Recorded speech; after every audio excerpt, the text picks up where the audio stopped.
We cannot afford same. But by last Friday, the figure had metamorphosed to 3 trillion. Meanwhile, last month,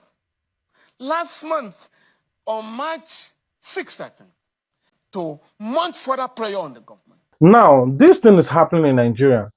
Let's also throw more light about what the former Kogi state governor, which is Yaya Bello, stole 84 billion. All of this is not of concern to Nigeria. Nigeria did not even go to tweet and be tweeting, calling out the federal government to intervene or about the fuel price. Oh, the fuel price is so much. Everywhere talking about it. Just the same way they are trying to share the electricity tariff now, that some people will be paying higher. Reasons adduced by the minister with profound respect. In 2021, the federal government announced that by 2022, subsidy in the electricity sector will be ended. And by March 2022, the then Minister of Finance and National Planning, Madam Zainab Ahmed, announced publicly, show you can Google, you will find it, that the federal government had secretly ended subsidy, electricity subsidy, but were unable to do so in respect of fuel subsidy because of the forthcoming elections.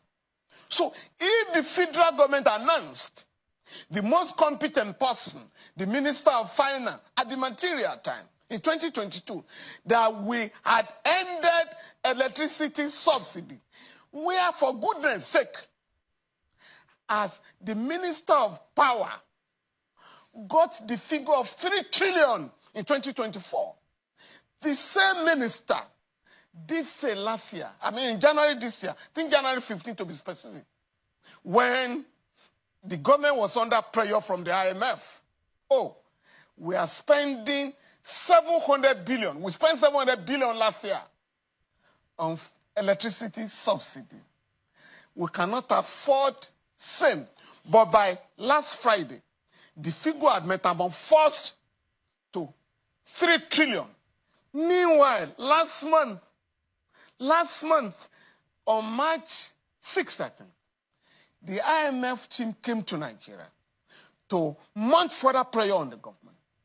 And at that time, the IMF claimed that the government was spending 2.3 trillion on electricity and fuel subsidy. Now, when you look at these figures,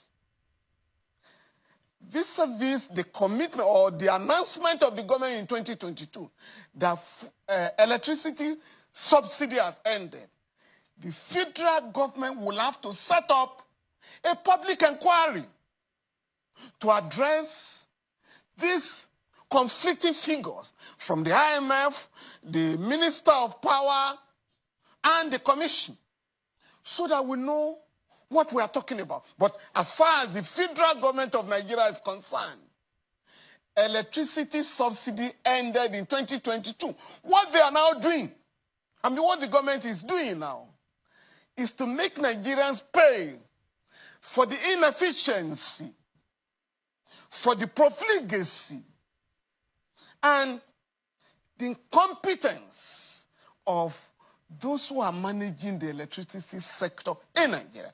And so we have a history. We are coming from, the talking of a journey. Where did we get to this mess? By 2012,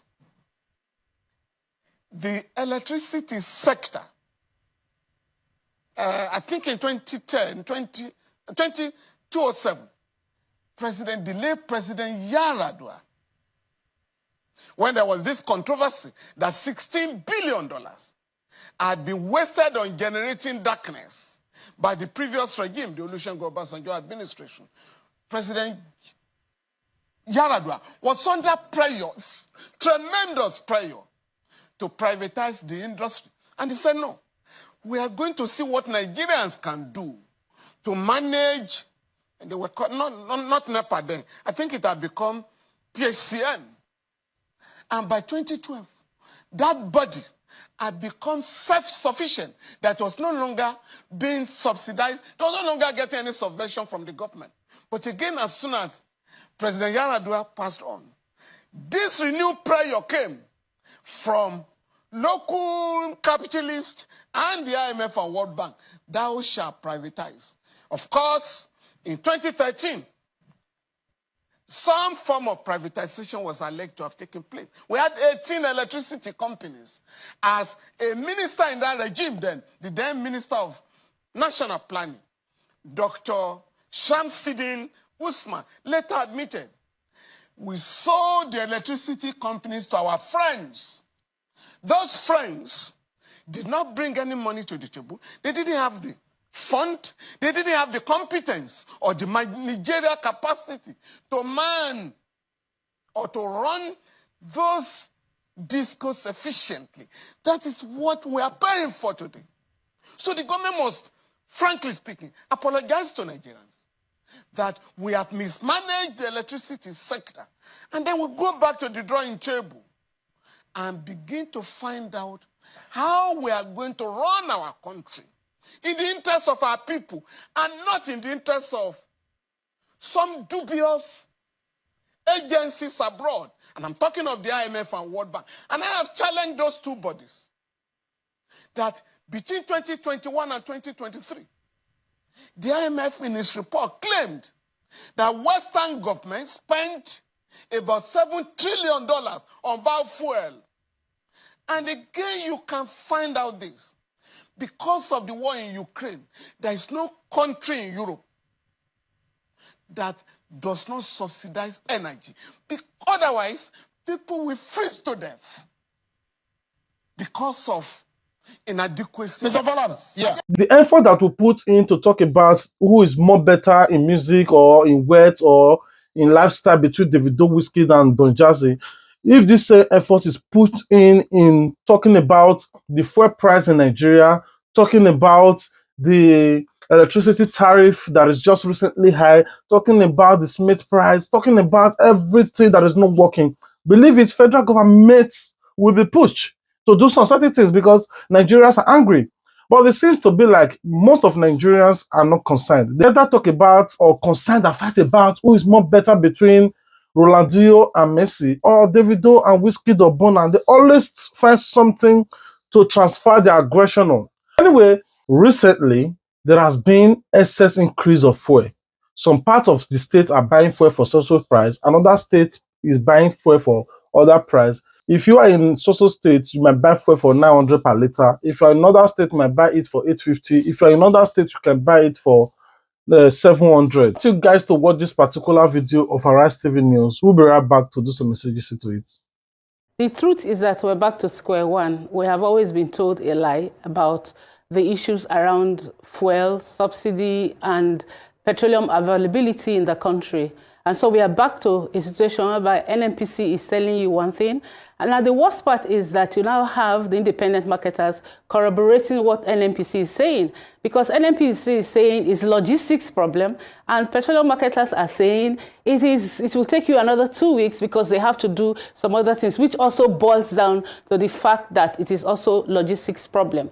So the fact of the matter is that we are supposed to be #1 crude oil producing country in Africa, and yet we don't have access to the finished product. So you have a situation whereby we have 4 refineries in the country that is supposed, by the way, to produce 450,000 barrels per day. That when you refine into all the products, you are supposed to get over 70 million liters of petrol that is supposed to meet our domestic need of the country. Last year, you had this back and forth. People were saying 65, people were saying 40 million liters domestic consumption per day. But I tell you, if we had our 4 refineries working optimally, we will produce about 70 million liters per day that would have met our domestic consumption and be enough for us to export. So the truth of the matter is that we have been told a lie for a very long time, and we have been so comfortable in that lie that it is all about logistics.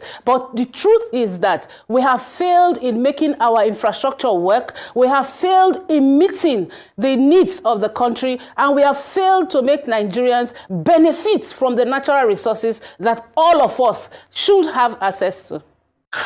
As a concerned Nigerian, what do you think about the current price of fuel, smith, and electricity tariff? And what do you think about what Oba Solomon of Lagos said? What do you think about what Very Darkman said? You watch the news of Arise TV News.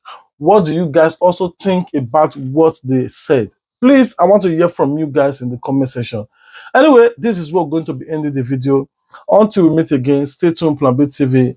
Remember, we love you, but God love you more. If you love us, the only way you can show your love to us is to like this video, share this video, comment your thoughts about this video. Above it all, please subscribe.